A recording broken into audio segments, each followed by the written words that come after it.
Hey, what's going on? Welcome to the Doug Show. My name is Doug Cunnington, and today I'm going to talk about YouTube. Specifically, I have a few questions about YouTube SEO and ranking in YouTube. And these questions were submitted, and I thought, hey, I'm going to just create a whole episode about this. So we're going to go through a few things, including what are tips and tricks to get a ranked video? How do you best use keywords? Are some colors better to use than others for thumbnails? And how do you best use SEO for greater visibility? So I'm going to do my best to answer these questions, and they are certainly the kind of questions where you can go over to YouTube, type them in, and get a bunch of videos that will do their best to answer that question. A lot of these are regurgitated answers from other people over and over again, because that's unfortunately how YouTube works a lot of ways. And you can also search over on Google and you'll get, well, probably some YouTube results, but you'll also get blog posts, again, where there might be some best practices that were regurgitated over time. I'm going to speak kind of off the cuff here. I will refer to my experience, which is, luckily it's vast. On the YouTube side, I think I've published well over 2,000 videos. I've done hundreds of live streams. I publish tutorials, vlogs, interviews, these solo type episodes, these solo just videos. Sometimes I've published on a daily basis, and sometimes this was one particular month back in 2018. I published twice daily for a full month just to see what would happen. I stopped doing it, so while I got more views and watch time and all that stuff, it was somewhat unsustainable, at least the way that I was doing the videos at the time. However, despite all of that, I have not burned out. So that is key, because a lot of YouTubers will burn out, or other, social media creators will burn out, because it could be a bit of a treadmill.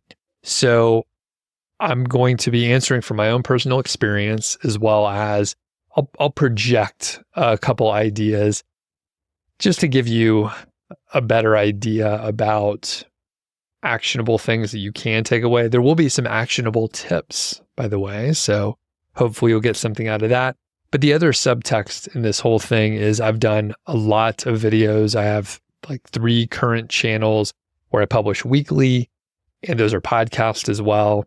And again, I have not burned out. So that is one of the key things, and I think that's really important. No question was asked about that. But if you don't protect yourself, if you don't think about the risk of burnout, then you may end up in a situation where you're actually successful. You're actually accomplishing what you intended to accomplish, but then you burn out. And it's stressful, keeps you up at night, all that kind of stuff. So we're going to dive into a handful of those pieces, and I'll give a quick plug. If you are not subscribed to the email list, there's a link in the description and or show notes so that you can subscribe.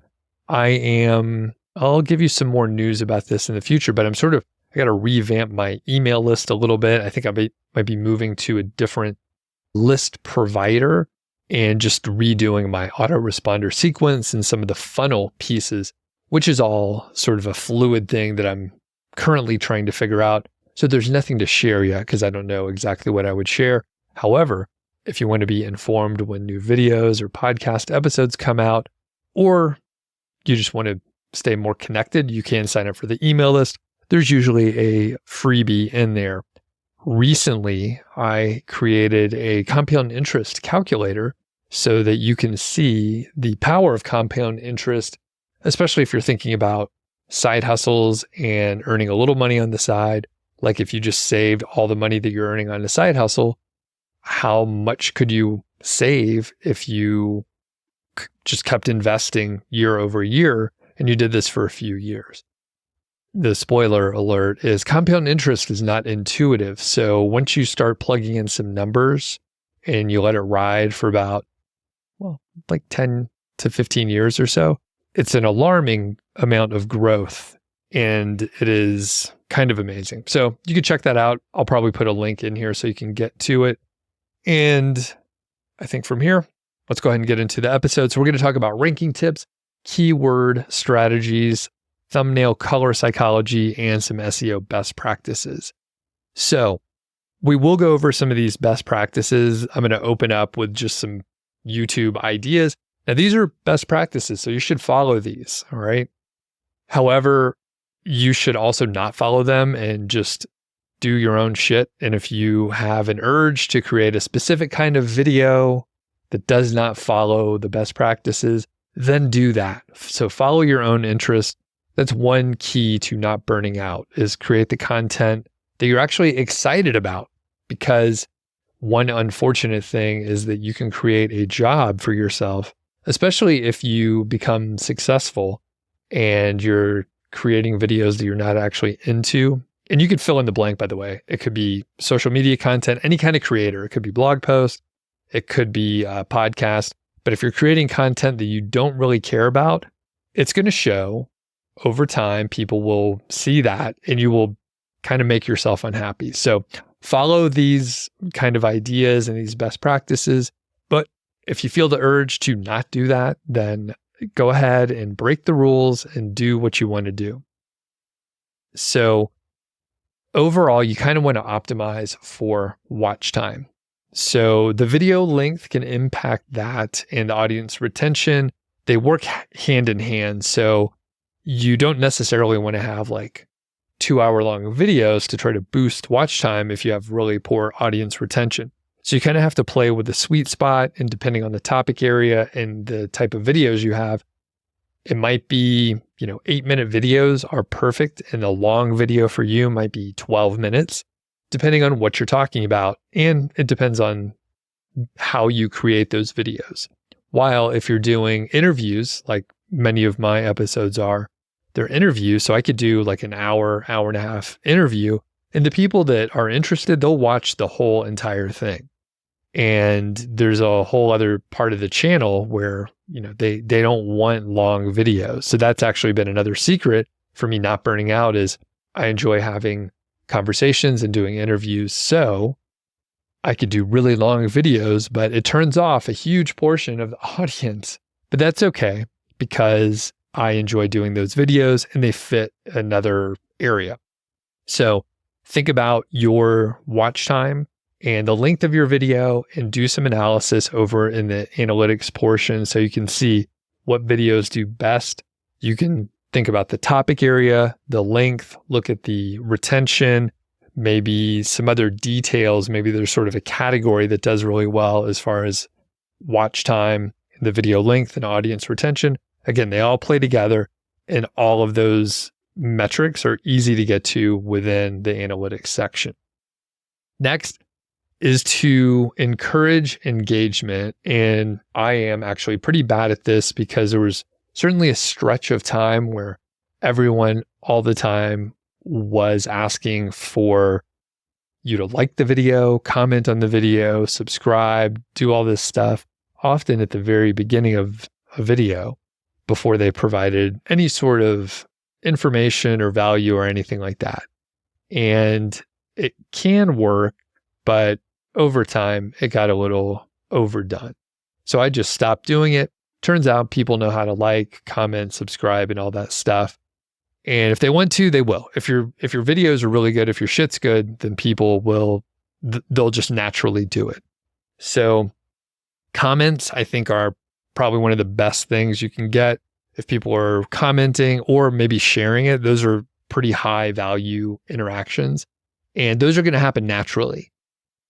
If you tell someone to share the video, they're probably not going to do it. But if they just think it's so cool, they will probably share it. Same with commenting. Some people are just more on the comment side. Some channels are very interactive, and it depends on the niche sometimes. But on my channel, I really don't have that many commenters, and it's probably the vibe that I put off in general. While other more friendly creators, they have dozens and dozens of interactions within the comments. But again, it fits their channel. To be fair, if there were a bunch of comments on my videos, I I like pop in every 2 weeks and like answer a couple of them and then like go away. Like I'm not good at going back to it. And that doesn't mean that there are some channels out there where they're big enough that there's kind of a community happening in the comments and the creator doesn't even need to interact within the comments there. Best case scenario though, interact with your folks and that'll be a better situation. I could do a better job at that. I'm not against it. I actually do have some nice conversations in there. However, the one thing is I do live streams often.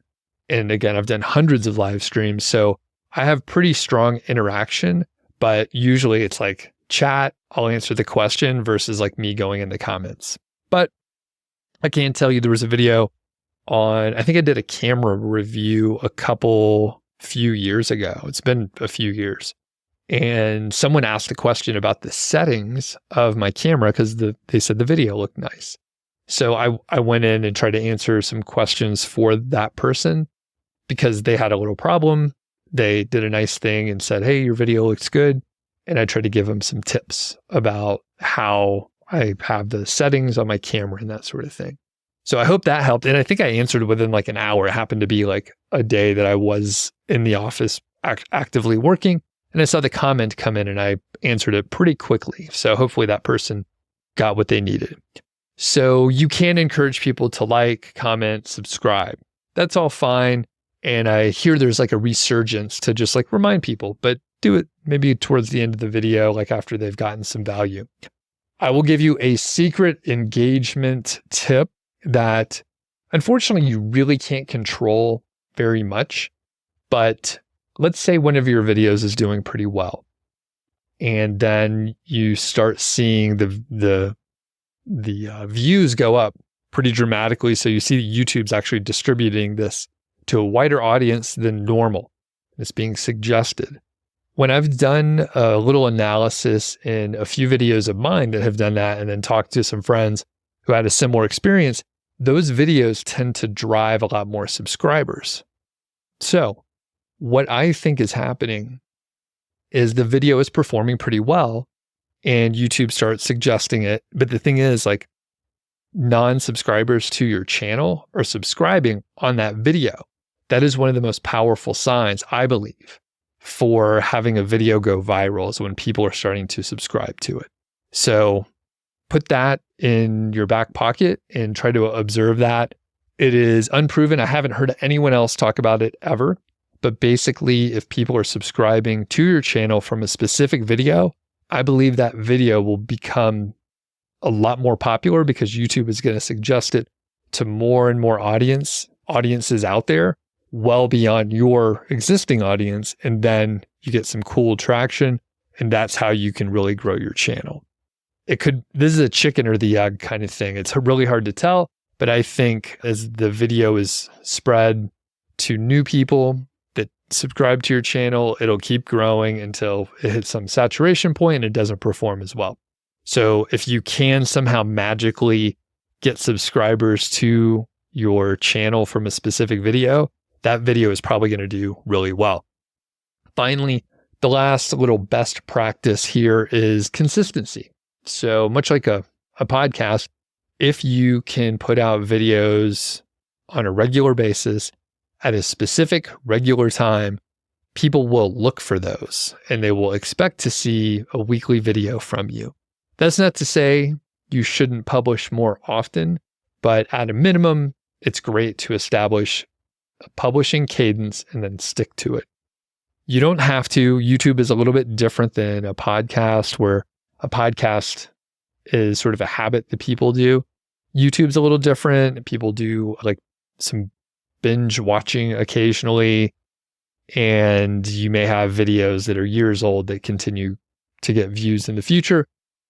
The consistency can help, but the other thing, consistency is the same as you getting reps in and getting practice in a specific, practice.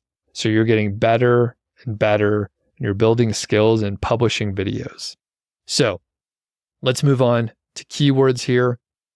And you can use keyword research tools like TubeBuddy or vidIQ. I used vidIQ for many years, But for me personally, I actually had several years of keyword research experience already. So I didn't find TubeBuddy or vidIQ to be particularly helpful. So if you are brand new to keyword research, you can go to tools like that. There are other tools like SEMrush, or there's KW Finder is another one that I use. Those are great. I have most experience with those, but there's dozens of keyword research tools out there, and they often can give you details about YouTube keyword research. And generally, these are just keyword phrases. These are little search phrases that people are using to search either on YouTube directly or on Google.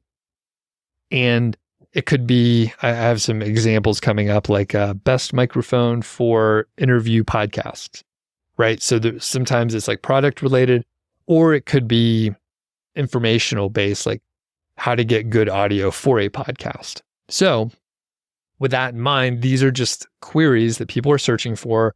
Often they have a problem and they want to solve that problem. So that's the best way to think about it. Other times it could be informational based, right? So if someone's like, oh, who was in this movie, they might get a IMDb result, and they might get some other information from like Wikipedia, for example. And again, they could be searching on YouTube directly, or they could be searching over on Google or other search tools, but those are the two biggest ones out there. So the idea is people are searching for something, and then your video will come up as the result, so they'll go and watch the video. It's a fine thing to do. I think you can use those tools to get an idea, especially if you have sort of a broad idea like microphones and you want to find out a bunch of different microphone keywords that people might be searching for. So you can go to TubeBuddy, vidIQ. You can actually go to some of the AI tools and say, what are 50 keywords with this topic area? And you'll get a bunch of different suggestions. You can also go on Google or YouTube, start typing those out, like best microphone for, and then you'll get an auto suggest.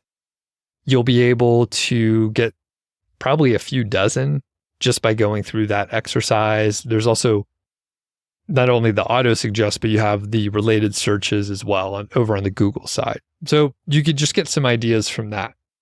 As far as using the keywords, hopefully you'll naturally say the keyword at some point during your video. So that's good from a content standpoint.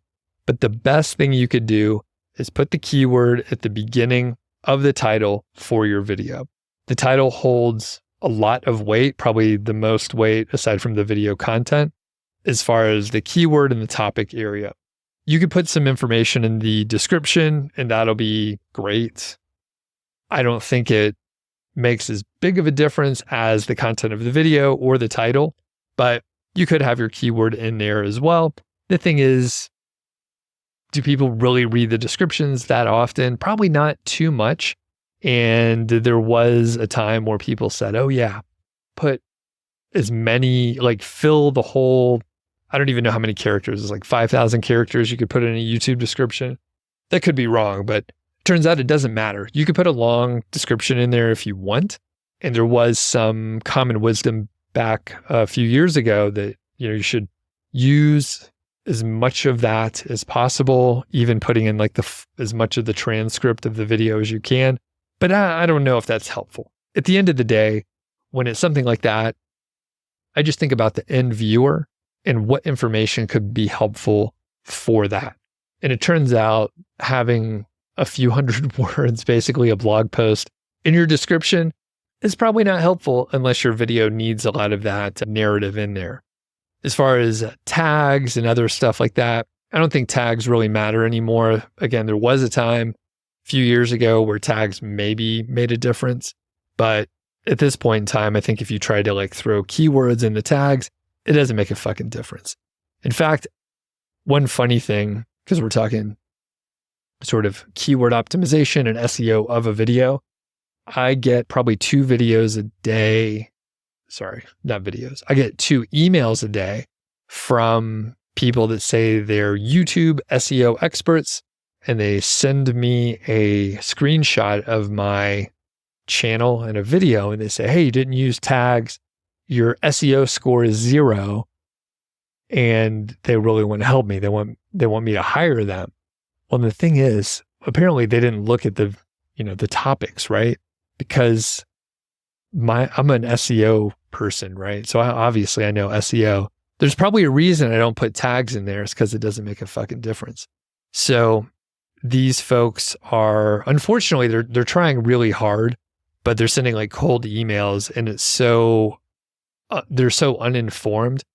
They're probably sending me these emails saying they're going to do SEO for me while I'm publishing an YouTube SEO video, and they're like, hey, I can help you with the YouTube SEO.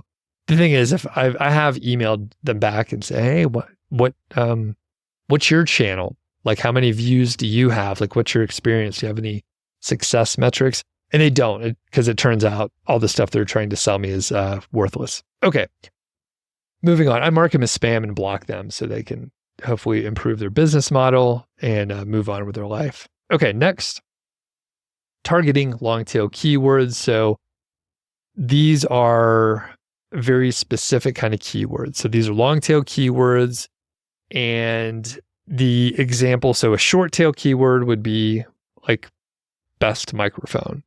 A longer tail keyword would be best microphone for interview podcast or best microphone for new podcasters, for example. Now, those are product related, but it could be anything. So quick point here, just so you understand, short tail, this and long tail, those refer to sort of the graphical representation of these keywords and their search volume. So there are very few short tail keywords, and I'm not going to try and draw a picture or anything like that, or even make symbols and sort of gesture with my hands here. But basically, long tail keywords are, there's a whole lot of long tail keywords, like dozens and hundreds and thousands of long tail keywords, but usually they have a very small search volume. So that's like the tail end of this graph. So the graph goes on for almost forever, right? Eventually you do run out of long tail keywords, but there's a whole lot of them. The long and long tail does not, I repeat, it does not mean it is a long phrase. However, there is a strong correlation to longer search queries. So like the examples I'm giving you here, best microphone for new podcasters. Well, that's more words, but it doesn't necessarily mean it's long tail. It does happen to be in this case. So if you followed me and you're a math person, you know why I'm making that point, but I just wanted to point that out. The good part with long tail keywords is they're very specific. So there's often less competition for those keywords. So if you publish a video that targets a long tail keyword, there might be very few other competing pieces of content on the internet. So you're highly likely to rank because you're kind of one of the few that has a video in that topic area. Next, moving on to thumbnails and the colors. So the specific question is, are some colors better to use than others? So I don't know. The answer is I don't know. There is some urgency with the color red and orange, but I don't know if it would actually like make a big difference. The thing that I look for is high contrast. I want it to be very easy to read on a phone. And if it's not easy to read the thumbnail or text on a phone, then it's probably not going to perform as well. That's not always the case, but high contrast and visibility is important. A lot of people, not necessarily most, but I will say most people currently these days are watching YouTube videos on their phone. So keep that in mind. These thumbnails are going to be a lot smaller. So the contrast is important. Huge letters, I kind of like that as well. I recently watched a video about creating great thumbnails, and they emphasized having very few words. Like one word would be really cool that intrigues the reader, the viewer. But basically, if you have just a couple words in there that create curiosity, that's a great kind of text to have on there versus having a lot of text on there where you have to read a bunch of stuff. Again, like I said before, best practices are interesting, but break the rules when you think it's appropriate. I will say from a just presentation standpoint, like when I've done a handful of talks or been the audience member, having slides with a shitload of text, I don't really like that. No one really likes that because you got the audience like reading the whole thing instead of paying attention to you. It's a little bit different in a slide, but basically having a big picture with like one or two words is much better than having a lot of words in kind of a busy situation. So one last thing that I actually do a bad job at is maintaining brand consistency. I'm not a branding person. I enjoy the pattern interrupt to like have different kinds of thumbnails. Additionally, I have been lazy, and even though I had some templates that I was like, okay, I'm going to use these, I often got bored with them and or told my VA to just use the default templates over on Canva. They're often high contrast. They usually look pretty good, and just make those work. And you end up with, a variety of different looking thumbnails, which I think is good again for the pattern interrupt. That said, I don't have any brand consistency. It looks like I use the templates from Canva, which is 100% true. So if you want to have a better branding situation than me, I think that's probably better than just haphazard and taking the lazy way out. But basically, if you maintain that brand consistency, when people see your thumbnail, they know that is your channel. They know it's you, and there's no mystery behind it. So that is kind of good. That said, it's okay. I would say it's probably okay to introduce some other, like if you were trying to test, then you could try some different colors and see how it goes. See if red is actually more clickable and urgent. If you have a more chill brand and you don't want to introduce urgency or make people feel anxious, then maybe you use colors that don't make people feel anxious. So maybe like blue and green, cooler colors instead of the hot red and orange out there. And all that to say, high contrast and visibility is probably one of the most important things. And I encourage you to test so you have an idea how your audience reacts to different thumbnails. All right. Finally, we'll move on to how to best use SEO for greater visibility. So I think you have to kind of have a balance here. So I mentioned not burning out. That's one of the most important things. Because if you quit, even if you were doing a great job and you quit, then everything stops. You stop creating content. So I'm potentially on my channel, I'm doing a lot more of what I want. And I'm not going to burn out. I have a pretty good time. It's fun.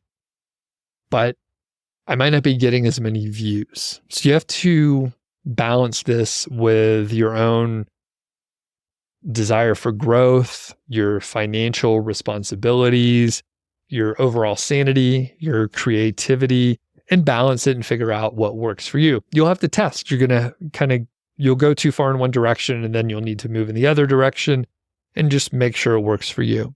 But overall, from an SEO standpoint and a creation standpoint, if you just follow the ideas that I mentioned before, kind of go after some keywords that fit the audience that you want to build, that fit into your sales funnel or whatever it is that you're trying to do in your YouTube channel, if you follow some of those best practices and you keep in mind that you want to keep creating over the long term and not burn out, you should be in very good shape. That will also allow you to create more videos. And I think quantity, at least for me, quantity over quality has worked pretty well.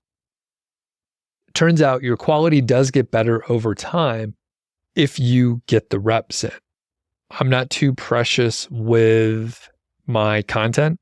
If I think, hey, I want to try that out, I will try it out. I think I have a vlog from a few years ago where I was like, I think I'm going to brew a beer and just video that and see how that goes.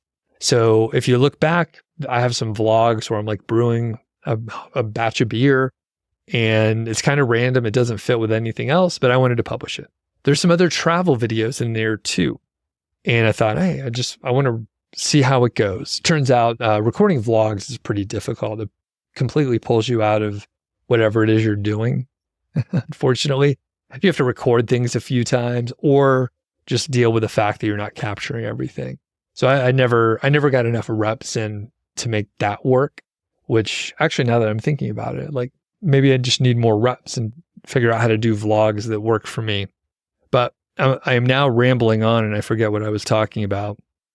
Oh yeah, I was saying I'm not too precious with the topic areas. So if I'm interested in something that is outside what I normally cover, I'm not afraid to go outside and cover something that maybe won't get a lot of views. Maybe the people that like the channel don't actually like the other topic, but part of it is creating content for the audience. It's also creating content for me, the stuff that I would want to watch. And I studied a handful, actually probably a couple dozen YouTube creators and folks that help you grow your channel in general. And some of them do a better job sticking directly in that topic area that they're working in. And then others spread it out a little bit more. Turns out I like the authentic, sort of all-encompassing view of what someone's interested in, even if it doesn't fit overall within the channel. And I think because, I fall into that area, that's the kind of content I want to create. And I'm okay with sacrificing some of the, potential for audience growth. So keep that in mind. Overall, it's great to throw in some keywords and maybe expand topics that you're already covering, but expand them with keywords that you have not covered yet. And you can get great ideas with some of the tools that I mentioned before. You could also go to something like Reddit, where there are a bunch of topic areas, or you can go to forums or whatever, communities, and see what questions people are asking in there. Those are topics that people are interested in, even though maybe they don't show up in search engines, but people are interested in certain topics. So don't be afraid to go outside of normal keyword research areas and just see, like, what are people talking about? What do people care about? Maybe you have specific questions and you're like, oh, if I have these questions and other people, maybe they have them too. So when you do start covering like different topics, then you can get your message and you can get your channel out in front of other people. Quick example from my channel. So on this particular channel, on the Doug Show, I have talked about affiliate marketing, SEO, and a couple other maybe side hustle topics. Some random stuff in there, but largely it follows earning money online, basically. And one of my other channels, one of my other interests is FIRE. So financial independence, retire early. With that, it's a completely different audience, completely different topic area. But in the last couple weeks, I was like, you know what? There's some overlap here. I want to cover some stuff. As I mentioned before, I think I've talked about the compound interest calculator. So I was like, I'm going to do a video on, I'll tell you what the title is really quick here. It was on compound interest was the general idea, but it was the math to become a millionaire in 10 years. And then I thought, because I know YouTube may or may not push that video, I was like, I'll do one about side hustle millionaires as an example. And I'm not going to cover anyone specifically so as to not, it's privacy for everyone, right? But I just wanted to go through an example of compound interest and how powerful it can be over the course of 10 or 15 or 20 or 30 years it's dramatic and people often don't really understand what compound interest can do. Luckily, when I was first out of college, I learned about that and I invested in my retirement accounts. They tell you about that in orientation, but I think a lot of people don't pay too much attention, or they don't follow through, or when they switch jobs, they cash it out instead of rolling it over. And this is not financial advice, nor, I'm not giving any advice to anyone, but basically I started covering some like the overlap, the Venn diagram overlap of people interested in side hustles and people that are interested in either investing, retirement, early retirement, financial independence, financial freedom, all that kind of stuff. So I'm pretty sure YouTube is not going to help me out spreading these videos because it's outside my normal topic area. But if I force the issue, which I may or may not, but if I force the issue and I do a handful of videos like this, I might have a playlist of like 5 or 6 videos that are all in this idea area of millionaires, compound interest, earning money online. It all fits together. These are adjacent topics, but it's just like in this little niche, a lot of times people don't talk about that. So that's just an example. And I suspect that I'll get a little more traction outside of my normal audience.